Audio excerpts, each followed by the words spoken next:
जय राधा माधव कुंज बिहारी जय राधा माधव कुंज बिहारी जय गोपी जन वल्लभ गिरिवरधारी जय गोपी जन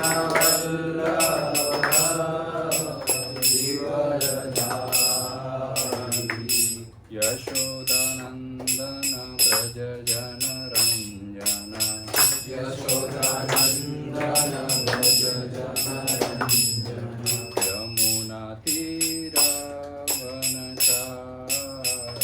यमुना तीरावनचारी जय राधा माधव कुंज बिहारी जय राधा माधव कुंज बिहारी जय गोपी जन वल्लभ गिरिवरधारी जय गोपी जन वल्लभ गिरिवरधारी जय यशोदानंदन व्रज जन रंजन यशोदानंदन व्रज जन रंजन यमुना तीरावनचारी यमुना तीरावनचारी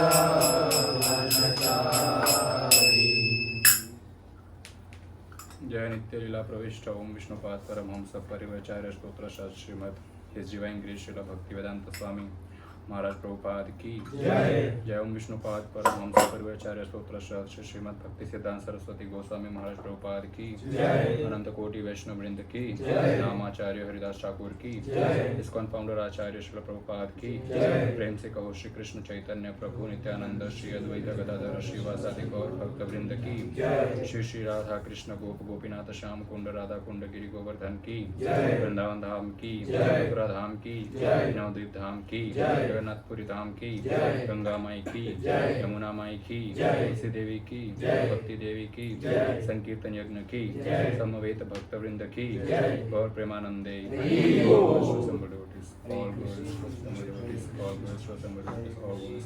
श्री गुरु बाबा।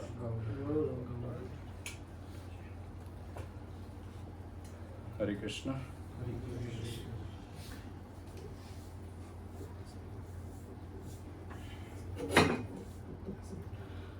हरे कृष्ण। हम महाभारत कथा कर रहे हैं और हमने महाभारत में क्या कथा की है? हाँ चलेगा। क्या कथा की हमने महाभारत में? क्या? महाराज पांडु को राजा बनाया था। और ये नहीं तो प्रकाश बाबू क्या कथा की थी? इसीलिए पूछ। ठीक है, कोई बात नहीं। विदुर का, धृतराष्ट्र का और पांडु का जन्म हुआ था। अंत में दासी पुत्र विदुर का जन्म हुआ था। सबको तो पहले लगा था कि आप आगे आ जाइए, कुछ लोग यहाँ पे आ जाइए।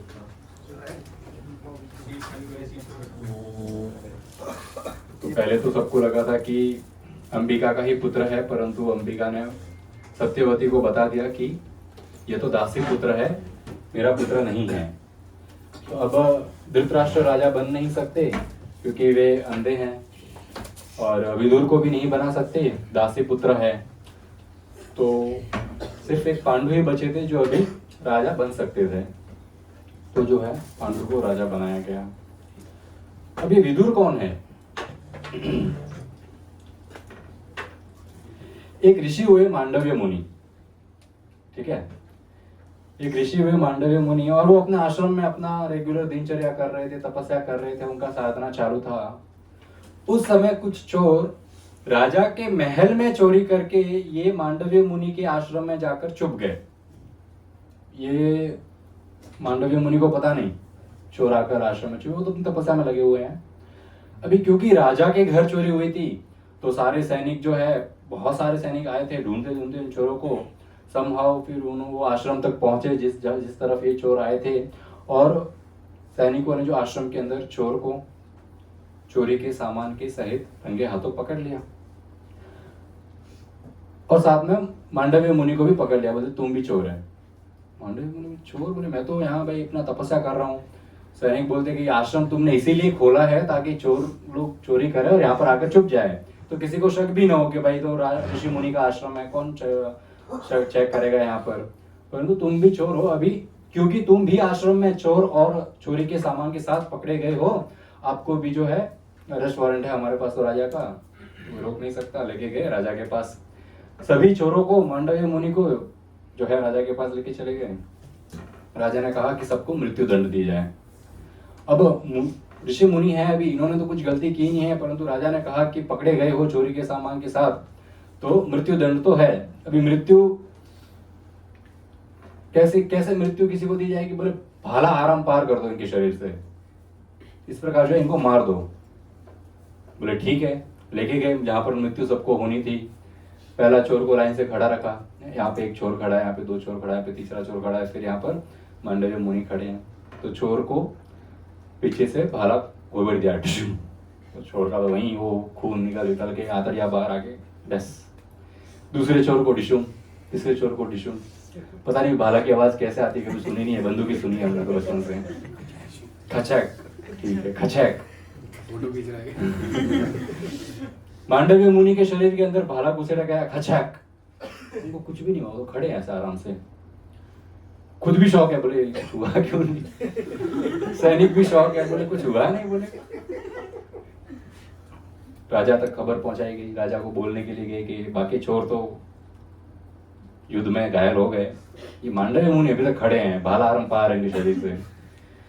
ये राजा को बताने गए। उस समय ऋषि, वो मांडव्य मुनि के आश्रम के आसपास जो दूसरे ऋषि मुनि रहते थे, वो पंछी का रूप लेकर आए और मांडव्य मुनि से मिले कि ये क्या हो गया आपके साथ। ऋषि बोले मुझे भी पता नहीं ये क्या हो गया, मेरे को पकड़ के लेके गए, अभी समझ नहीं आ रहा क्या हो रहा है।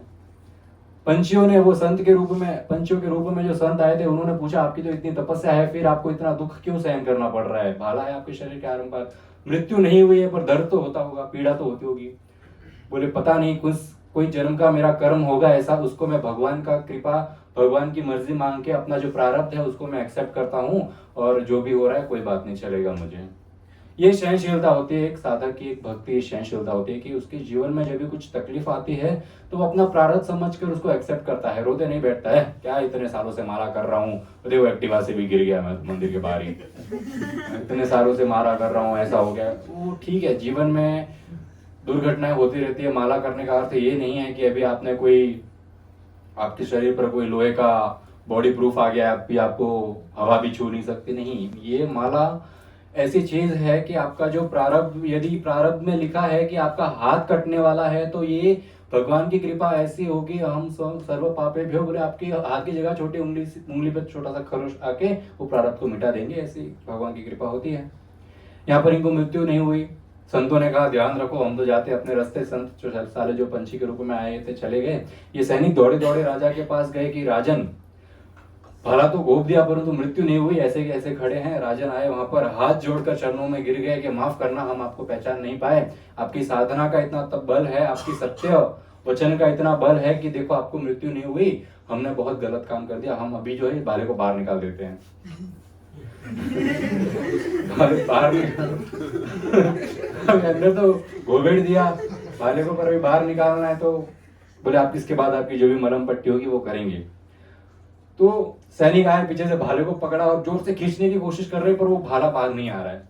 आगे से भाले को खींचा, पीछे से भाले को खींचा, आजू बाजू जितना जोर लगाना है भाले को खींच रहे, 10-10 लोग भाले को खींच रहे, पर भाला बाहर नहीं आ रहा है। बोले अब क्या करें? राजा ने बोला काम करते हैं, अभी जो अंदर है उसको तो अंदर ही रहने दो, जो बाहर है उसको काट दो आरी से, मालूम ही नहीं पड़ेगा किसी को कि भाला है अंदर। ऋषि बड़े हम्बल थे, बड़े हम्बल होने का मांडव्य मुनि का हम्बलनेस एक नंबर है। बोले जैसा आप कहो राजन, काट दो दोनों तरफ से। आरी लाई और आगे से पीछे से भाले को जो है काट दिया। अब जो अंदर है वो अंदर ही रह गया। वे तो वहां से अपने आश्रम आगे अपनी साधना तपस्या कर रहे हैं। माफ कर दिया राजन को। एक बार इसी प्रकार मांडव्य मुनि जो है टहलते टहलते यमलोक पहुंच गए। यमलोक पहुंच गए, यमराज से मिले, यमराज उठे, स्वागत किया, बातचीत कर रहे थे, बैठे थे, हालचाल पूछा। मांडव्य ऋषि ने मांडव्य मुनि ने पूछा, यमराज जी एक सवाल है। बोले बताइए।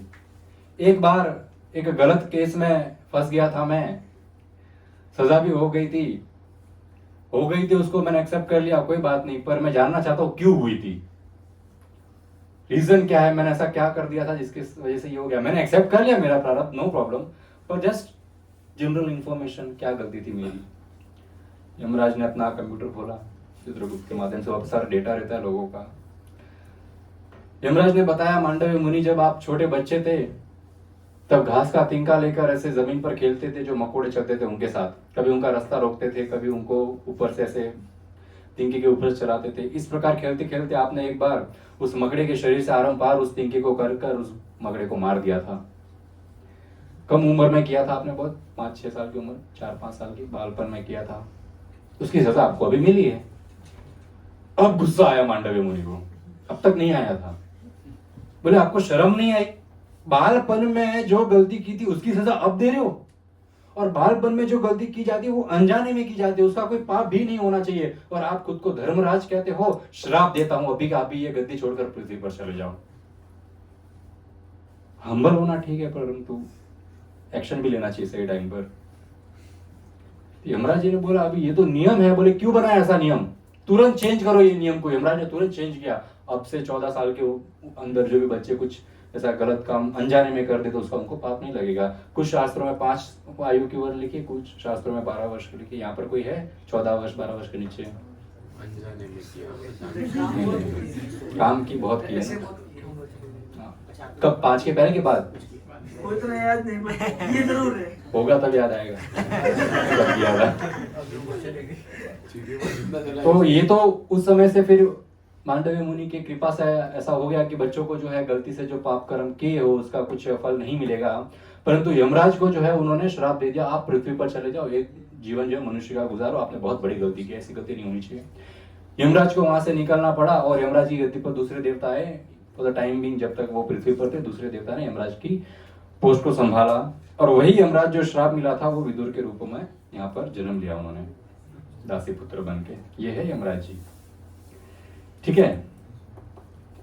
अब तीनों बड़े हो गए उम्र में, धृतराष्ट्र पांडु उम्र हो गई, धृतराष्ट्र का विवाह का समय हो गया। भीष्म पितामह बहुत योग्य कन्या ढूंढ रहे थे धृतराष्ट्र के लिए। उनको पता चला गांधार नरेश जो है, गांधार देश में उनकी पुत्री है गांधारी, वो योग्य है हमारे धृतराष्ट्र के लिए। उन्होंने संदेशा भिजवाया गांधार नरेश को कि आपकी पुत्री का विवाह जो है हमको धृतराष्ट्र से करना है।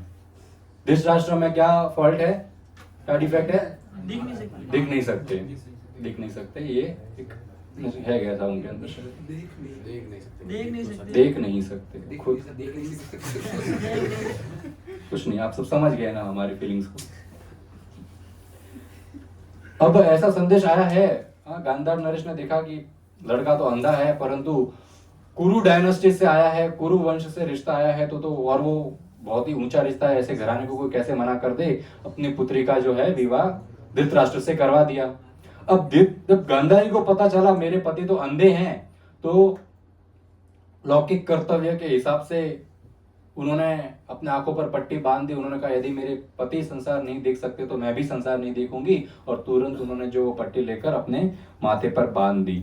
अभी नैतिकवादी लोग कहेंगे, बोले बड़ी पतिव्रता स्त्री है, बहुत अच्छा काम किया, परंतु सेंटिमेंट में यदि कोई भी डिसीजन लिया जाए, और तो हमें यह देखना बहुत आवश्यकता है कि जो भावनाओं में बहकर सेंटिमेंट में आकर जो हम डिसीजन ले रहे हैं अपने परिवार के लिए या समाज के लिए, तो क्या वो धर्म के आधार पर है, ये बहुत इंपॉर्टेंट है।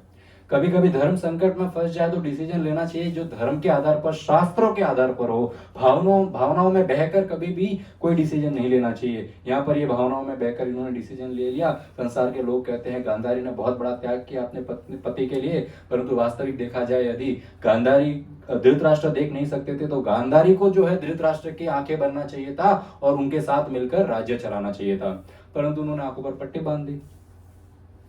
शास्त्रों के विरुद्ध है, कुछ काम नहीं हुआ, इससे क्या फर्क पड़ा। एक है कि उनके शरीर में इतना तप आ गया इससे कि एक उनको ऐसी कृपा मिली, यदि वो पट्टी निकाल कर कभी किसी को व्यक्ति को देख ले तो व्यक्ति का शरीर जो है वज्र के समान एकदम ताकतवर बन जाएगा।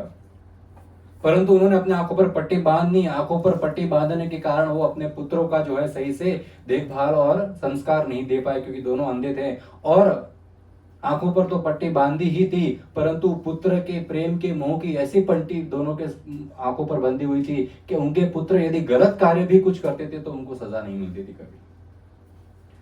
तो आंखों पर भी पट्टी थी और मोह की भी पट्टी उन पर लगी हुई थी। धृतराष्ट्र का विवाह हो गया, अब बारी आई पांडु के विवाह की। पांडु का विवाह किससे हुआ?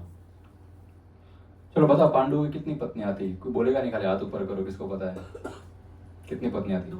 दो। नाम किसको किसको पता है? नहीं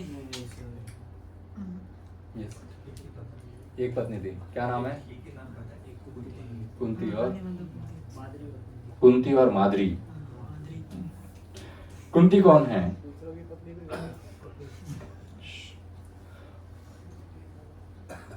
कृष्ण के पिता वसुदेव, उनके पिता का नाम हुआ सूरसेन।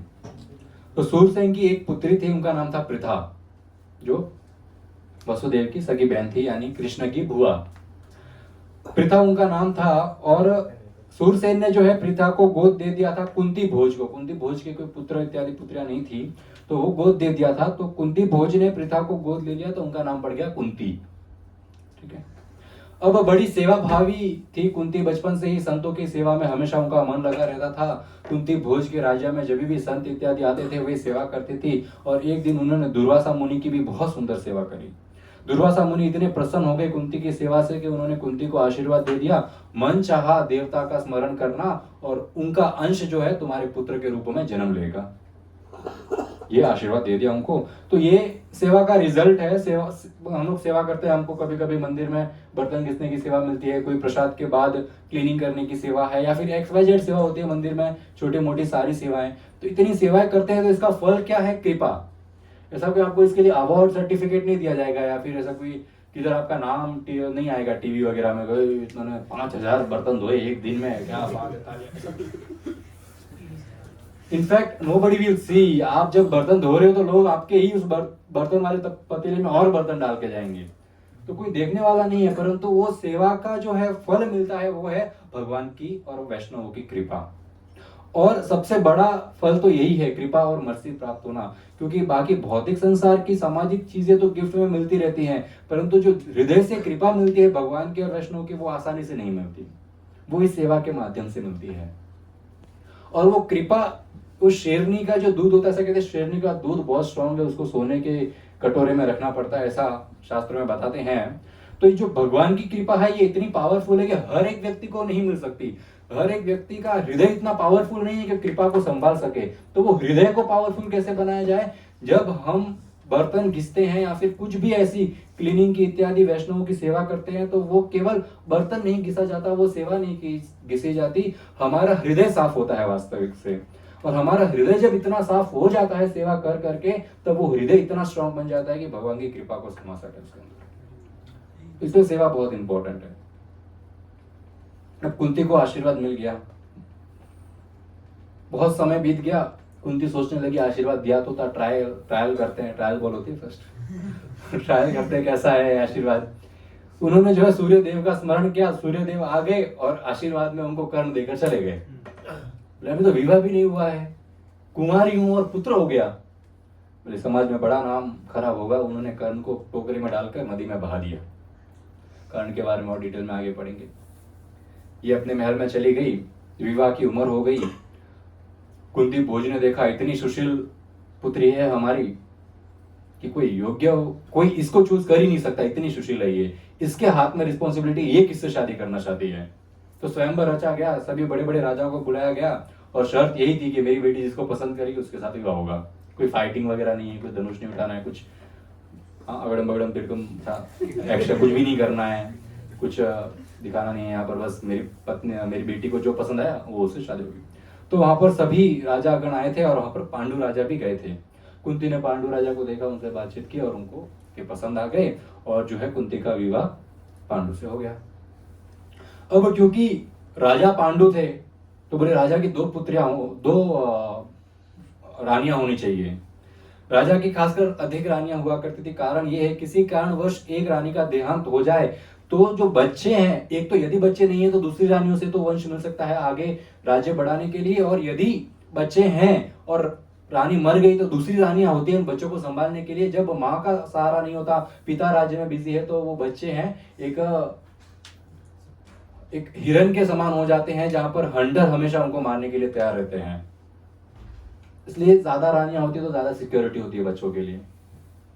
तो एक रानी कुंती थी, दूसरा विवाह करवाना था, तो भीष्म पितामह ने जो है दूसरा विवाह उनको जो है मध्य नरेश की जो पुत्री थी माद्री, उनके वहां पर रिश्ता भिजवाया और वहां से जो है इनके दूसरा विवाह हो गई माद्री से। शादी को कुछ समय हो गया। अब पांडु राजा जो है विश्व भ्रमण के लिए निकले, पूरे विश्व के राजा बनना है, तो हर राजा से लड़ाई होगी। बड़ी सेना गई, राजा गए, पांडु राजा गए साथ में इतना, और हर राजा ने जो है उनके आगे घुटने टेक दिए और पांडु राजा को अपना राजा सब लोग ने मान लिया। इस प्रकार उन्होंने पूरे विश्व को जो है अपने कब्जे में कर दिया। और आज से 5000 साल पहले जो है ये पांडु राजा जो है सबसे बड़ा मुनार्क इनका खड़ा था भारत वर्ष में है, जो पूरे पृथ्वी पर ये राज करते थे। इनको कोई इनके ऑपोजिट नहीं था उस समय। वहां पर सब कुछ सही चल रहा था। एक बार ये शिकार के लिए गए, पांडु राजा शिकार के लिए जंगल में गए। उन्होंने देखा झाड़ के पीछे से किसी हिरण की, महसूस हो रहा है कोई हिरण है, उन्होंने तीर मार दिया। तीर मारा तो इंसान की चिल्लाने की आवाज आई। तो जब वे वहां पर पहुंचे तो वहां पर देखा कि जो तीर है वो किसी हिरण को ना लगकर किंदम मुनि को लग गया था। किंदम मुनि वहां पर अपनी पत्नी के साथ थे और जो तीर है जो किंदम मुनि को लग गया। और जब पांडु राजा वहां पहुंचे तो किंदम मुनि ने पूछा, आपने ऐसा क्यों किया, आपने मुझे तीर क्यों मारा? तो पांडु राजा को इसका कोई अफसोस नहीं था। उन्होंने कहा, मुझे लगा हिरण है तो मार दिया, ये तो हमारे राजाओं का काम है। तो किंदम मुनि को बड़ा क्रोध आया। एक तो गलती की है, पश्चाताप तो है नहीं, ऊपर से घमंड दिखा रहे हैं कि ये तो हमारा कार्य है हिरण को मारना। श्राप देता हूं, आज से यदि किसी भी स्त्री को टच किया उसी समय तुम्हारी मृत्यु हो जाएगी। बड़ा भारी ये तो श्राप दे दिया। अभी तो पुत्र भी नहीं हुए हैं, वंश आगे कैसे बढ़ेगा, राजा कौन बनेगा? वापस अपने महल आ गए। महल में ये सूचित कर दिया सबको कि ऐसा है, पुत्र तो अभी हमारा होगा नहीं, श्राप है मेरे को, तो अब तो मैं तो है संन्यास ले रहा हूँ भाई, ये राज्य से यहाँ से निकल रहा हूँ। कुंती और माद्री ने कहा, हम यहाँ पर रहकर क्या करेंगे, हम भी साथ में चलते हैं। संन्यास लेकर तीनों जंगल भ्रमण करने लगे, ऋषि मुनियों के आश्रम जाने लगे, वेद शास्त्र जो है वे पढ़ने लगे। इस प्रकार काफी समय बीत गया था और फिर पांडु को जो है थोड़ी चिंता भी सताने लगी कि मैंने राज्य तो छोड़ दिया, परंतु अभी राज्य में राज कौन करेगा? मेरा कोई पुत्र नहीं है, तो मैं राजा हूँ, मेरा ही पुत्र राजा बनना चाहिए, और मेरा तो कोई पुत्र है नहीं, तो क्या होगा?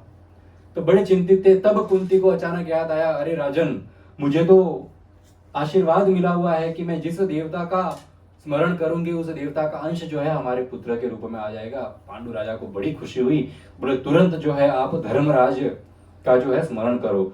तो कुंती ने जो है धर्मराज का स्मरण किया। धर्मराज वहां पर आ गए और धर्मराज से उनको युधिष्ठिर की प्राप्ति हुई। 9 महीने तक वेट करने की आवश्यकता नहीं थी, जिसे देवता आए और पुत्र दे दिया।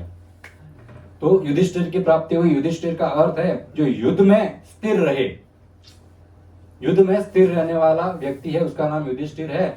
और धर्मराज ने कहा, ये केवल युद्ध में स्थिर नहीं रहेगा, जो युद्ध बाहर चल रहे हैं उनमें तो ये स्थिर है, परंतु जो युद्ध मनुष्य के अंदर चलते हैं खुद से, उसमें भी ये स्थिर है। इसलिए इनका नाम होगा युधिष्ठिर। ज्ञानवान रहेंगे, ये धर्म के रास्ते पर चलने वाले होंगे। फिर कहा, अब वायुदेव का स्मरण करो। वायुदेव का स्मरण किया तो भीम आ गए। अब भीम बचपन से ही भीम का थे, उनको तो उठाना ही संभव नहीं था। तो भीम को जो है चट्टान पर रख दिया, पर तो चट्टान के टुकड़े टुकड़े हो गए। इतने बचपन से ही भीम का थे ये। तो इंद्र का आह्वान किया, इंद्र से अर्जुन मिला। अर्ज का अर्थ है टेढ़ा, यानी कि जो धनुष होता है टेढ़ा, उसमें निपुण होंगे अर्जुन। अब 3 पुत्र हो गए कुंती को। तो माद्री की इच्छा हुई, मुझे भी पुत्र हो कोई। कुंती को कहा, जरा शेयरिंग इज केयरिंग, जरा मंत्र मुझे भी दो, मैं भी कोई देवताओं का आह्वान करूं तो मुझे भी पुत्र प्राप्ति हो जाएगी। तो कुंती ने खुशी खुशी वो मंत्र जो है माद्री को दे दिया। माद्री ने जो है अश्विनी कुमारों का स्मरण किया। अश्विनी कुमार 2 है, दोनों आ गए और उनसे जो है नकुल और सहदेव माद्री के 2 पुत्र हो गए। यहाँ पर 5 पांडु रेडी है, 5 पांडव रेडी है। ठीक है, अभी ये जंगल में ही रह रहे थे अभी तक। तो एक दिन ऐसा हुआ, पांडु राजा जो है वो जंगल में भ्रमण कर रहे थे, बहुत ही अच्छा मौसम था और उस समय माद्री भी वहां पर थी और माद्री बहुत सुंदर दिख रही थी। तो वो जो है अपना श्राप भूलकर उन्होंने माद्री को आलिंगन कर दिया। जैसे ही माद्री को आलिंगन किया, उनके शरीर से उनके प्राण जो है छूट गए। अब माद्री जोर जोर से रोने लगी, चिल्लाने लगी। कुंती भागते भागते वहां पर आई, पता चला पांडु राजा तो चल बसे हैं। वहां पर ऋषि मुनि थे, उन्होंने अंतिम संस्कार किया। कुंती ने कहा मैं तो है सती हो जाती हूँ अभी। पांडु राजा के जो अंतिम संस्कार है, उस सती होना यानी जब हस्बैंड को अंतिम संस्कार अग्नि दी जाती है तो पत्नी भी उसी में बैठ जाती है और अपना शरीर त्याग कर देती है। कुंती ने कहा मैं तो सती हो जाऊंगी। माद्री ने कहा नहीं दीदी, आप सती मत हो, मेरी गलती की वजह से उन्होंने मुझे आलिंगन किया था, मैं वहां पर उपस्थित थी, मेरी गलती थी, मैं सती हो जाती हूँ और हमारे 5 पुत्र है, आप 5 पुत्रों का संभालना। तो उस समय ये सती कोई प्रथा नहीं हुआ करती थी, ये वॉलंटियर होता था कि पत्नी अपने पति के साथ अगले लोक पर जाना चाहती, इसलिए वो वॉलंटियरिंग करना चाहती थी, क्योंकि फोर्स नहीं होता था। आज से 500 साल पहले जो होता था वो सब जबरदस्ती किया जाता था। कोई राजा राम मोहन राय का समय था, आज से 500 साल पहले। उस समय बंगाल में खासकर स्त्रियों को जबरदस्ती जो है आग में ढकेला जाता था। हर तरफ से लाठी लेकर खड़े रहते थे, उसको धक्का देकर आग में जानबूझकर चला जाता। वो जलना नहीं चाहते फिर भी जलाया जाता था। ये बहुत गलत है। ये भारत में सती प्रथा के नाम पर गलत काम होता था। तो इसके खिलाफ जो है भक्ति विनोद ठाकुर, श्रील प्रभुपाद के गुरु भक्ति सिद्धांत, उनके पिताजी भक्ति विनोद ठाकुर, वे जो मैजिस्ट्रेट हुआ करते थे वेस्ट बंगाल के, तो उन्होंने बड़ी इसके ऊपर लड़ाई की और उन्होंने बहुत सती प्रथा को रोकने की बहुत कोशिश की हमेशा। तो ये वो सती प्रथा है जिसमें खुद पत्नी जो है वॉलंटरीली अपने पति के साथ अगले लोग जाना चाहती थी। अब कुंती के 5 पुत्र हो गए, पति चले गए, अकेले तो जंगल में रह नहीं सकती, वापस जो है राजमहल अपने 5 पुत्रों को लेकर पहुंच गई। वहां पर अपने 5 पुत्रों को लेकर कुंती पहुंची तो बड़ा भव्य स्वागत किया गया कुंती का और 5 पुत्रों का, क्योंकि फ्यूचर राजा है भाई, फ्यूचर राजा 5 है वो भी। अब गांधारी ने देखा कुंती आई है 5 पुत्र लेके और मेरा एक भी पुत्र नहीं, अब मैं तो अभी प्रेग्नेंट हुई हूं। तो गांधारी के मन में यह था कि कुंती के तो कोई पुत्र है नहीं, वो तो जंगल में गई हुई है, मेरा पुत्र होगा तो मेरा पुत्र उम्र में बड़ा होगा तो मेरा पुत्र राजा बनेगा। उसके बाद भले कुंती के पुत्र वो उम्र में छोटे होंगे तो राजा नहीं बनेंगे, मेरा पुत्र राजा बनना चाहिए। परंतु यहाँ पर तो देखा कुंती के 5 पुत्र आ गए, 5 पुत्र मेरे एक पुत्र से बड़े हैं उम्र में और सब एक से एक सुशील गुणवान है। बड़ा क्रोध आया, वो अपने ही पेट पर उन्होंने 100 बार मुक्के मारे और जो एम्ब्रियो था, जो गर्भ था, उसके 100 टुकड़े होकर मिसकैरेज हो गया वहां पर। धृतराष्ट्र को बड़ा दुख हुआ, बोले ये तो अब माता बन नहीं सकती, इसने तो अपने शरीर का नाश कर दिया है। तो एक दासी के थ्रू एक पुत्र का उत्पन्न धृतराष्ट्र ने किया और उस पुत्र का नाम हुआ युयुत्सु। युयुत्सु कोई एनिम कैरेक्टर भी है, देखते हैं, आपको पता होगा युयुत्सु। हाँ, तो युयुत्सु की एक पुत्र युयुत्सु हुआ। परंतु वहां पर फिर गांधारी को बड़ा दुख भी हुआ कि यार एक बेटा था, मतलब पुत्र था, ऐसा मारना तो नहीं चाहिए था। तो वहां पर व्यास देव जी आए। व्यास देव जी ने देखा एक गर्भ के 100 टुकड़े पड़े हैं, उस शिशु के, नवजात शिशु के 100 टुकड़े पड़े हैं यहाँ पर, एक्चुअली 101 टुकड़े थे। तो बोले ये तो बड़ा गलत है, तुमने ये क्यों किया? बोले गलती हो गई, धृतराष्ट्र ने कहा अभी कुछ ऑप्शन है। तो व्यास देव जी ने वहां पर जो है 100 मटके लाए, 100 मटकों में कुछ ऐसे जड़ी बूटियां, ऐसे मंत्र, ऐसे जल डाले और वो जो टुकड़े थे 101 टुकड़े थे, उसमें 100 टुकड़े जो है 100 मटकों में भर दिए। तो गांधारी देखने लगी, बोले ये बहुत बहुत अच्छी, क्या है, ये क्या हो रहा है? बोले आपने जो गलती की थी उसका अभी हम लोग मेहनत कर रहे हैं कि आपको वापस पुत्र प्राप्ति हो जाए। तो बोलती 100 बोलती हाँ, अभी एक पुत्र के बदले 100 पुत्र मिलेंगे। गांधारी बोलती 100 के 100 पुत्र ही है, पुत्री कोई नहीं है इसमें, एक तो मार दिया, एक तो था उसको मार दिया, अब 100 पुत्र दे रहे तो लड़की चाहिए। स्त्रियों का ऐसा ही होता है। तो भावनात्मक बहुत जो भावनाएं होती है वो स्त्रियों की बहुत ज्यादा सेंटिमेंटल बोलते हैं, वो बोल सकते हैं इंग्लिश में, सेंटिमेंट होती है थोड़ी, स्त्रियां होती है थोड़ी। तो बोले 100 पुत्र है तो पुत्री भी होती तो अच्छा होता, पुत्री भी ठीक है। तो 101वीं पुत्री। तो ये 100 मटकों से 100 पुत्र निकले। पहले का नाम था दुर्योधन, परंतु उसका नाम दुर्योधन नहीं था, उसका नाम था सुयोधन। हाँ, पहले पुत्र का नाम हुआ सुयोधन। और इस प्रकार 100 कौरव निकले और 101वीं जो पुत्री थी उसका नाम था दुशासन। तो ऐसा कुछ नाम था, दुशासन, दूषणा, ऐसा कुछ नाम है, Dushana. Anyway, she is not the main character. तो सुयोधन यानी एकदम अच्छे बर्ताव वाला व्यक्ति, परंतु ये सुयोधन की जब जैसे जैसे हरकतें देखी लोगों ने वहां पर, बोले इसका नाम गलत रखा। सुयोधन मतलब कोमल, अच्छा, पीसफुल व्यक्ति होना चाहिए सुयोधन। बोले ये तो सुयोधन, ये दुर्योधन है, दुष्ट है, ये दुर्योधन रख दो, उसका नाम पड़ गया दुर्योधन। तो ये दुर्योधन इत्यादि 100 भाई हो गए। अब ये दुर्योधन बड़ा अजीब था, ये जब रोता था तो गधे की आवाज में रोता था, ऐसे रोता था वो। तो बड़ा अपशकुन सा लगता था पूरे महल में, पूरे ये रो रहा है, भूख लगी। तो विदुर ने कहा धृतराष्ट्र, ये आपके 100 पुत्र तो हुए हैं पर बड़े अपशकुन हैं, बड़े पूरे गांधारी ने सही किया था जो भी किया था वो। देव जी को ऐसा नहीं करना चाहिए था। पर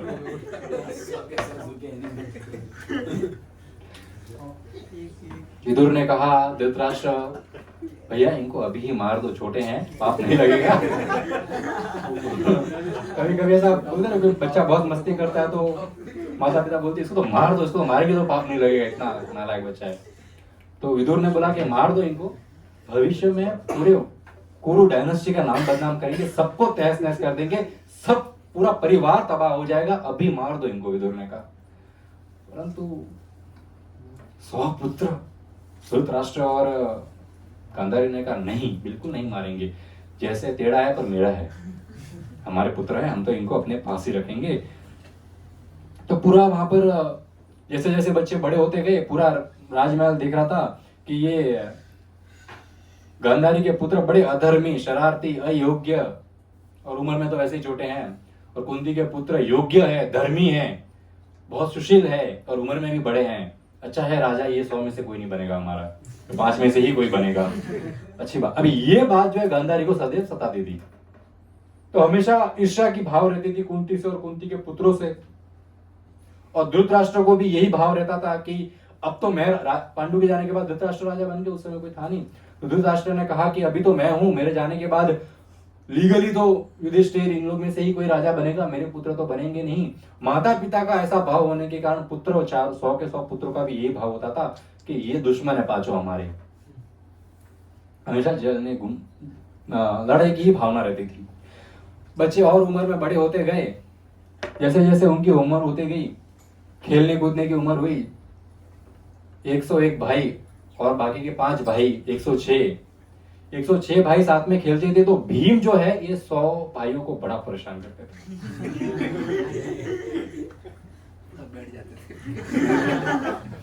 इन भाइयों को बुलाना होता था तो ऐसे बुलाते नहीं थे, ऐसे बाल पकड़ कर घसीट कर लाते थे इन 100 भाइयों को। ये भीम, इनका खेलने का तरीका होता था।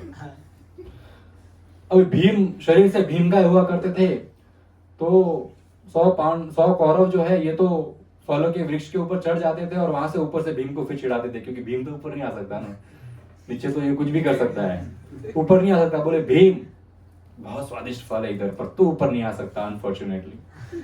भीम बोलता है कोई बात नहीं, मैं फल के पास नहीं जाऊंगा, फल मेरे पास आएंगे। और भीम पेड़ के तने के ऊपर जाकर अपने बोले मेरे पीठ में खुजली आ रही है, तो यूं यूं करते थे, फल तो गिरते थे, साथ में 100 कौरव भी गिर जाते थे। और भीम फिर देखते थे ये दुर्योधन फल सड़ा हुआ बेकार, ये फल अच्छा, ये खाऊंगा। तो इस प्रकार वे जो है इनका इस प्रकार मजाक उड़ाया करते थे। और जब सुबह का समय होता था तो भीम थोड़ा जल्दी उठा करते थे ताकि 100 कौरवों को उठा सके। तो कान में जाकर जोर से चिल्लाते थे गुड मॉर्निंग। तो सुबह ही उनकी बहुत बेकार होती थी बेचारों की। और खाने का समय होता था तो जो 100 बाउल बनते थे कौरवों के लिए, उसके अंदर भीम जो है एक एक मुट्ठी नमक मिला देते थे। तो इस प्रकार मस्ती मजाक चलता था। तो कौरव बड़े इनसिक्योर होने लगे, बोले भीम बड़ा परेशान करता है। बाकी सब तो ठीक है, 5 भाई में से 4 तो बेचारे सीधे, ये भीम का कुछ तो करना पड़ेगा। दुर्योधन ने प्लानिंग किया, बोले क्या प्लान करें, इसको किस प्रकार सबक सिखाएं। भाइयों ने प्लान किया चलो गंगा किनारे एक झोपड़ी बनाते हैं और उसमें घर घर खेलेंगे। झोपड़ी को बना दी, भीम को बुलाया गया, बोले आइए भीम आइए हम घर घर खेलते। यस मैं खाना बनाता हूँ आप खाएंगे। बोले ठीक है। खीर बनाई और खीर में बहुत ही खतरनाक जहर मिला दिया जिसको पीते ही लोग मर जाएं। कम उम्र है अभी पर प्लानिंग देखो इन लोग की।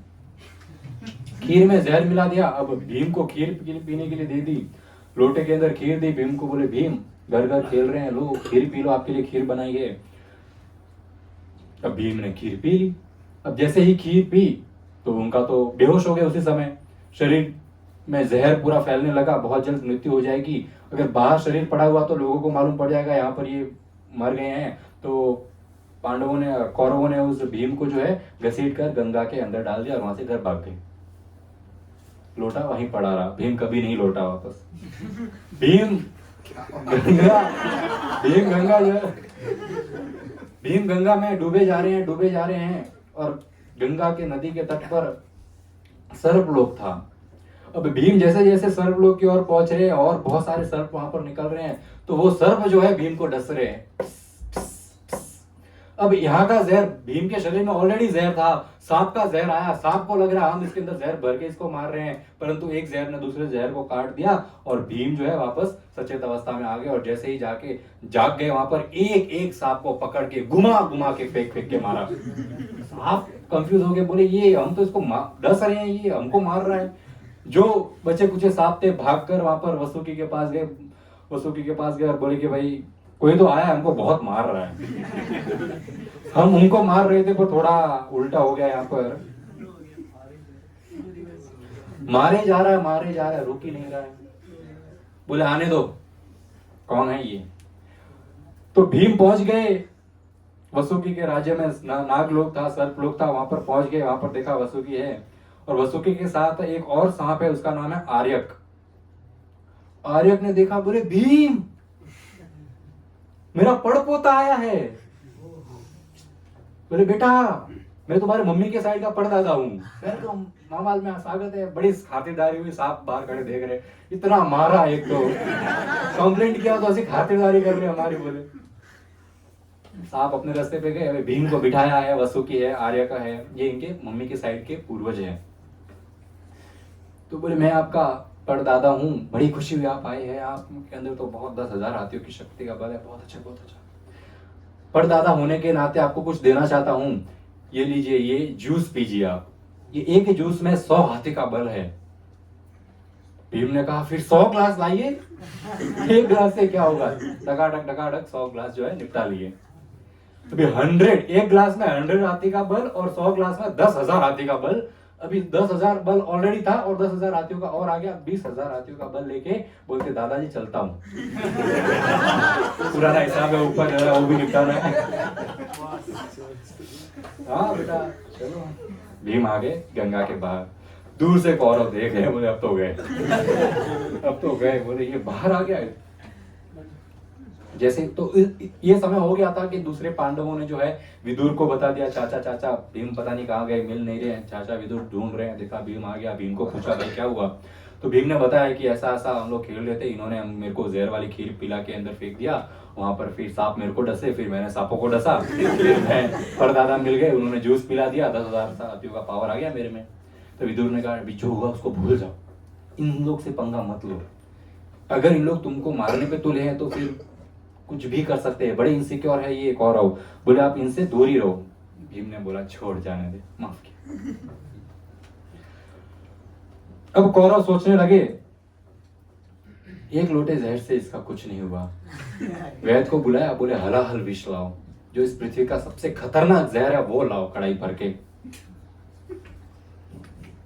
लाया। बड़े से तपीले में उस जहर को डाला और नीचे आग लगाई। तो ज्यादा उबालते, दूध को ज्यादा उबालते तो कंडेंस्ड मिल्क और टेस्टी दूध बनता है ना, तो जहर को और उबालेंगे तो और जहरीला बनेगा। तो फिर उस जहर से खीर बनाई, जहर की खीर बनी, पीनी है। तो मतलब खीर थी उसके अंदर ये हरा जहर मिक्स कर दिया। तब युजुत्सु जो भाई था 101वां, वो ऐसा कौरवों जैसा नहीं था, वो सिंपल साधारण था। वो भीम के पास भागा, बोले भैया इन्होंने इस बार जो जहर बनाया उससे शायद आप न बच सको, पिछली बार वाला तो सिंपल था कि नॉर्मल जगह से लाया था, पर इस बार स्पेशली मंगवाया है। भैया इस बार मत पीना, पता नहीं है कि खीर में जहर है कि जहर में खीर है, पता ही नहीं चल रहा है, जहर ही दिख रहा है, खीर तो दिख ही नहीं रही है इसके अंदर। भीम ने बोला भाई इतना बड़ा गलत कार्य मैं नहीं कर सकता, मैं खीर देवता को नाराज नहीं करूंगा। खीर अगर सामने आई और मैं ना बोलूं, बड़े बहुत बड़ा अपमान होगा ये तो भाई, आने दो खीर को।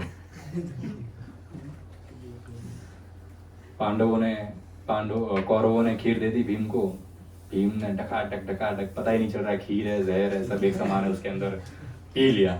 तो बाजू में कौरव देख रहे हैं, दुर्योधन ने देखा, फिर भीम देखते हैं बहुत सारे शरीयो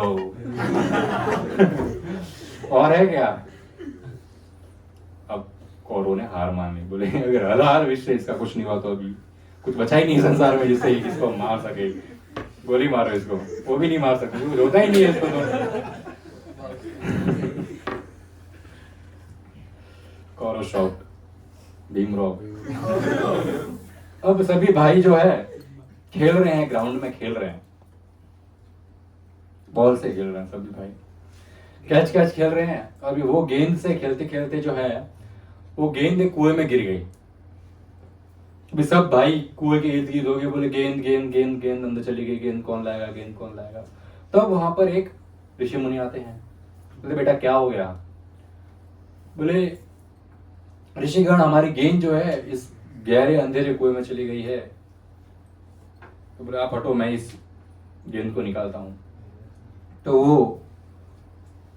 वो मुनि जी ने, वो ऋषि मुनि ने अपनी अंगूठी निकाली और उस कुएं में फेंकी।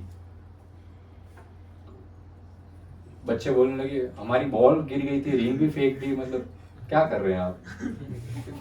बोले कि ये सपोर्ट है, ये गेंद के नीचे मेरी ये फेंकी ऐसी कि गेंद के नीचे गई ये रिंग। फिर वो ऋषि मुनि ने घास का तिनका उठा के फेंका और प्रॉपर वो गेंद के अंदर वो तिनका गया।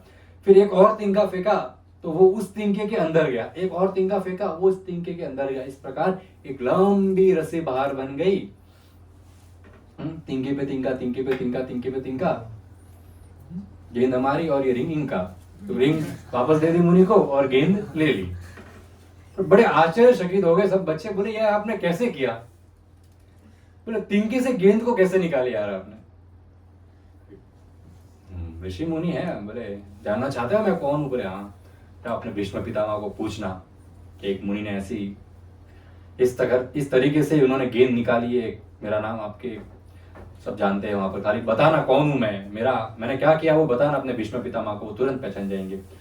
तो ये सारे के सारे 106 भाई भागते हुए जाए, 106 लोग भागते हुए अपने तरफ आए तो कैसा लगेगा। 106 बच्चे भागते हुए, भीष्म पितामह पता है आज क्या हुआ। बोले क्या हुआ। बोले हम गेंद खेल रहे थे, एक ऋषि मुनि आए, उन्होंने अपनी अंगूठी अंदर फेंकी और ऊपर से तिनके फेंके, इतने तिनके फेंके तो रिंग और गेंद दोनों बाहर आ गई। अरे वो कौन है जरा बताओ। वो बोल रहे थे मेरा परिचय अपने दादा से पूछना।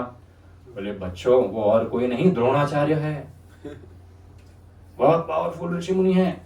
कहाँ पर मिले वो आपको। बोले वो वहाँ ग्राउंड के बाहर मिले।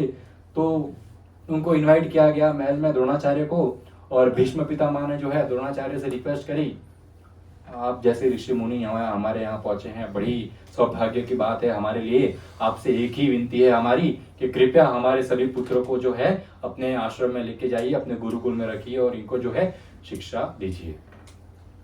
उसी के लिए तो मैं आया हूँ, उसी के लिए तो ये किया है मैंने जो किया है। बोले आजा सब बच्चे जो है, अभी सब बच्चों का एडमिशन हो गया स्कूल में, घर से बाय बाय, अभी इस गुरुकुल में ही रहने का। अभी सारे बच्चे बड़े अच्छे से द्रोणाचार्य के अंदर जो है सीखने के लिए चले गए। द्रोणाचार्य उनके गुरु बन गए। गुरुकुल में बड़ा अच्छा समय बीत रहा है, बहुत अच्छे से धनुष इत्यादि सब सिखा रहे हैं। परंतु द्रोणाचार्य जो है वो थोड़ा पार्शियलिटी करते थे। कुरु डायनेस्टी के बच्चे, कुरु डायनेस्टी में पांडव भी आते हैं, तो बाद में कौरवों ने उनको अलग दे दी, पांडव और हम कौरव। धृतराष्ट्र ने उनको अलग पदवी दे दी। ये भगवत गीता का पहला श्लोक क्या है, धृतराष्ट्र उवाच धर्म क्षेत्रे कुरुक्षेत्रे समवेत युयुत्सव मामका पांडव चैव किम कुरुते संजय। तो उन्होंने कहा कि संजय को धृतराष्ट्र कहते हैं कि मेरे पुत्र और पांडु के पुत्र पांडव, तो उन्होंने वहां पर ही अलग कर दिया कि ये पांडव अलग, हम कौरव अलग, जबकि पूरा एक ही डायनेस्टी है, कुरु डायनेस्टी है, पर उन्होंने कर दिया ऐसा। तो अभी ये सब जो है वहां पर रहने लगे, परंतु द्रोणाचार्य को पार्शियलिटी करते थे। वो चाहते थे कि ये जो राजपुत्र है सारे ये जो सीखे उससे अधिक मेरा पुत्र अश्वत्थामा सीखना चाहिए। मेरा पुत्र अश्वत्थामा इन सबसे ज्यादा योग्य होना चाहिए। तो कैसे एक्स्ट्रा लेसन कैसे सिखाएंगे? सब एक ही गुरुकुल में रहते हैं, अश्वत्थामा हो, पांडव हो, कौरव हो, सब एक साथ ही रहते हैं। तो ऐसा तो कोई है नहीं कि घर पे लेके जाके अलग सिखाए, घर में ही सब रहते हैं, तो कोई अलग टाइम हुआ करता नहीं था। तो सुबह आश्रम के लिए पानी भरना होता था। द्रोणाचार्य ने क्या दिमाग लगाया, सबको पानी लेने के लिए भेजेंगे, तो सबको गढ़ा दिया मटका पानी भरने के लिए, और उसका मुंह इतना छोटा रखा। छोटा मुंह है, नदी में डालेंगे तो धीरे धीरे टुबुक टुबुक टुबुक टुबुक टुबुक भरेगा तो समय लगेगा। अश्वत्थामा को ऐसा गढ़ा दिया जिसका इतना बड़ा मुख था, यूं ही डालते सीधा पानी आ जा रहा था। तो बाकी 106 भाई पानी भरने के लिए वहां बैठे रहते थे। अश्वत्थामा एक ही बारी में पानी भरकर जो है मटका लेके आते थे, तो आधा एक घंटा शायद कुछ एक्स्ट्रा मिल जाता था। तो उस समय द्रोणाचार्य जो है अश्वत्थामा को एक्स्ट्रा लेसन दे देते थे। कुछ दिन ऐसा हुआ, अर्जुन ने नोटिस किया। अर्जुन ने कहा कि ये अश्वत्थामा तो बड़ा जल्दी मटका भर के चला जाता है, तो गुरुदेव इसको एक्स्ट्रा लेसन देते हैं, अगर मैं भी जल्दी जाऊंगा तो मेरे को भी एक्स्ट्रा लेसन मिलेंगे। तो जैसे ही मटका लेकर सब जाते थे, सब नदी की ओर जाते थे, अर्जुन तो नदी की ओर जाता ही नहीं था। अपने बाणों से ही जल देवता का ऐसा आह्वान करता था कि बाण मटकी में डाल छोड़ता था, उसमें जल भर जाता था और अश्वत्थामा के साथ ही वापस आ जाता था। Extra lesson. द्रोणाचार्य बड़े प्रसन्न हुए और अर्जुन को भी एक्स्ट्रा लेसन मिलने चुके। तो ये जो अर्जुन का इच्छा था, इस इच्छा के कारण जो है द्रोणाचार्य बड़े खुश हुए कि चाहे तो सब कुछ न कुछ तो तिकड़मबाजी करके जल्दी आ सकते हैं, परंतु इच्छा ही नहीं है ना। बोले पानी भरते हैं, थोड़ा टहलेंगे जंगल में, थोड़ा नहाएंगे, क्लास शुरू होगी उससे 10-15 मिनट बाद जाएंगे, इतना कम सीखना पड़ेगा, कम बैठना पड़ेगा क्लासेस में, ऐसा कौरव सोचते थे। ऐसा कौरव सोचते थे, थोड़ा लेट जाएंगे तो अच्छा ही है। परंतु अर्जुन की इच्छा होती थी कि नहीं, जितना सिखा रहे हैं वो तो मिस नहीं करेंगे, परंतु एक्स्ट्रा भी सीखेंगे। तो ये जो डिजायर होती है शास्त्र पढ़ने की, भक्ति करने की, ये डिजायर ही है जो हमको भगवान की कृपा प्राप्त करवा सकती है।